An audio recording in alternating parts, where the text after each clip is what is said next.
Hello viewers, welcome back to our channel Shanta রাজকুমার।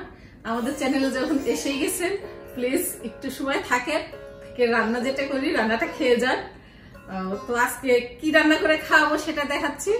আসলে এখন তো বাগানে কিছুটা হলেও ফুল আছে, আমার বাগানে সেই রকম অনেক ফুল ফুটছে। এগুলি জুকিনি প্লাস মিষ্টি কুমড়া সব ফুল আছে। সেই ফুলগুলি আমি ভর্তা করে দেখাবো, কিভাবে ভর্তা করব সেটা দেখাচ্ছি। আর এই ভর্তা করতে কি কি ইনগ্রেডিয়েন্ট লাগবে সেটাও আপনাদের দেখাচ্ছি। আমি যেটা বললাম, এই যে ফুলগুলি আমার একদিনে এত ফুল ফুটে না, আমি ফুল সেভ করে রাখি। আর ফুলগুলি সব এভাবে কেটে নিয়ে পরিষ্কার করছি। এই ফুলের এই অংশটা তিতা লাগে, এই জন্য আমি ফেলে দিই। এগুলি আবার কুচি কুচি করে কাটবো। এই ফুল আপনার যত বেশি হবে আপনার ভর্তার কোয়ান্টিটিও তত হবে। আর যেহেতু ফুল, এটা ভর্তা করলে একটুখানি হয়ে যাবে। এটাকে একটু বেশি করার জন্য আমরা যাতে 3-4 জনে একটু করে খেতে পারি, এর জন্য এর মধ্যে আমি নারকেল কুড়া নিয়েছি। নারকেল কুড়া দিব, এটা অপশনাল, যেটা বলছে আপনাদের ফুল বেশি থাকলে দেওয়ার দরকার নাই, বাট এটা দিলে এটা টেস্টটা খুব ভালো হয়। এর সাথে আমি তিল নিয়েছি, তিল হচ্ছে 2 টেবিল চামচ তিল। তিলটা আমি আগে ভেজে নিব। আর অল্প একটু কালো জিরা, অল্প হলুদ, সামান্য লবণ যতটুকু লাগবে সেটা।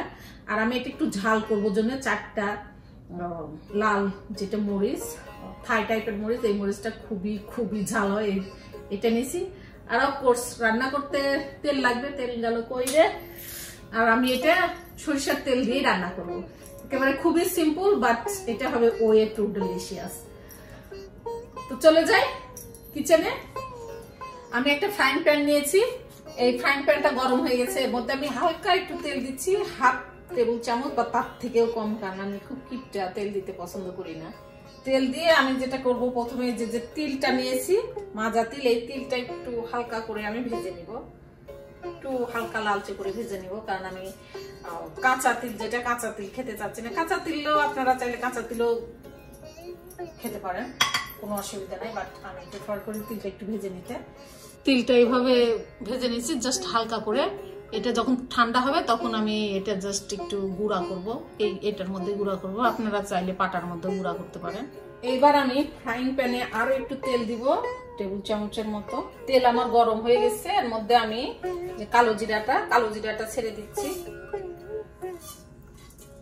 আর দিয়ে দিচ্ছি কাঁচা যে লাল মরিচগুলো নিয়েছি, কাঁচা মরিচ, এই দুটো জাস্ট একটু ভেজে নিচ্ছি, যেন লাল মরিচগুলি ভাজার একটা সুন্দর ফ্লেভার আসে। এই ফ্লেভারটা ভর্তার মধ্যে থেকে যাবে। আর এটা না ভাজলে শুধু কাঁচা মরিচের গন্ধ আসবে, সেটাও ভালো, বাট আমি একটু মানে ভাজার একটা যে ফ্লেভারটা আসে, স্মোকি ফ্লেভার আসে, সেই ফ্লেভারটা লাইক করি।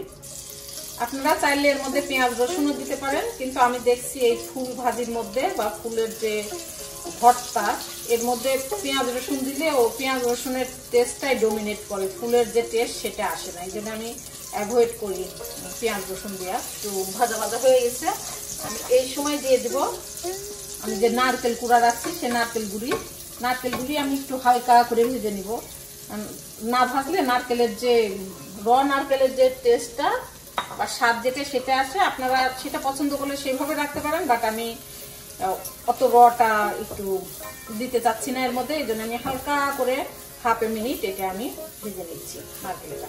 এখন আমি দিয়ে দেবো এর যে মেন জিনিস, যেটা যে ফুলগুলি আমি ছোট ছোট টুকরা করে রাখছি, ফুলগুলি জাস্ট সবাইকে দিয়ে দিলাম একসাথে। আর এগুলি কিন্তু সব পুরুষ ফুল, কোনো মহিলা ফুল না, কারণ পুরুষ ফুলে তো ফল হয় না, মহিলা ফুলেই ফল হয়। এখন এর মধ্যে সামান্য যে হলুদ আর লবণ, এটাও দিয়ে দিলাম। আমি আর অন্য কোনো মশলা এর মধ্যে দিই না, আপনারা চাইলে আপনারা দিতে পারেন আপনাদের পছন্দের মশলা, জিরার গুঁড়া বা ধনের গুঁড়া বা আদা। এর মধ্যে আসলে কিছুই দেওয়া লাগে না, আমি এটা করবো। আর এটা দেখেন 2 মিনিটেই এটা রান্না হয়ে যাবে। আমি এটা 2 মিনিটের মতো জাল দিচ্ছি, এই যে দেখেন এটা হয়ে গেছে। এখন এই সময় এর মধ্যে থেকে জলও বেড়েছে, জলগুলি প্রায় শুকনো হয়ে গেছে। এটা আপনারা পাটায় বাটতে পারেন, বা যে হেমন্দেস্তা আছে সেটাও করতে পারেন, বা ব্লেন্ডারেও দিতে পারেন। আমি এটা ব্লেন্ডারে দিব, আমি স্মুথ যে ভর্তাটা ওইটা করবো। ওটা একটু ঠান্ডা করে নিই আমি ব্লেন্ডারে দিব, কারণ এটা এই গরম অবস্থায় তো ব্লেন্ডারে দিব না আমি। কারণ আমার ব্লেন্ডারটা প্লাস্টিকের। আমার এটা ব্লেন্ড করা হয়ে গেছে।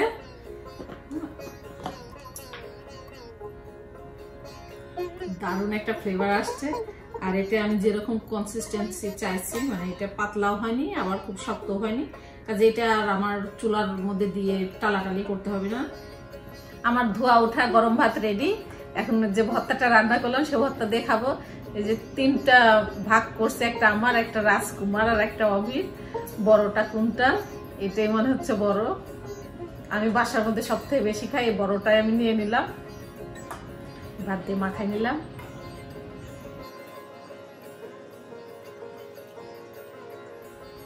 খুবই মজা হয়েছে। তুমি তো আগে খেলে না, বুঝতে পারলে না কি মিস করতেছে। গরম ভাতের সাথে আমি যে এর মধ্যে যে নারকেল দিছি, নারকেলটা যখন বাইট করতেছি একটু ক্রিস্পি ক্রিস্পিনেস একটা স্বাদ আসতেছে, নারকেলের টেস্ট। আর ফুল তো অসাধারণ খেতে। আর এর মধ্যে তিল দিছি। তাছাড়া আমি যে মরিচ দিছি, 3টা মরিচ, এই মরিচ দেওয়াতে ঝাল হয়েছে। ভর্তা আসলে ঝালই বেশি ভাল লাগে।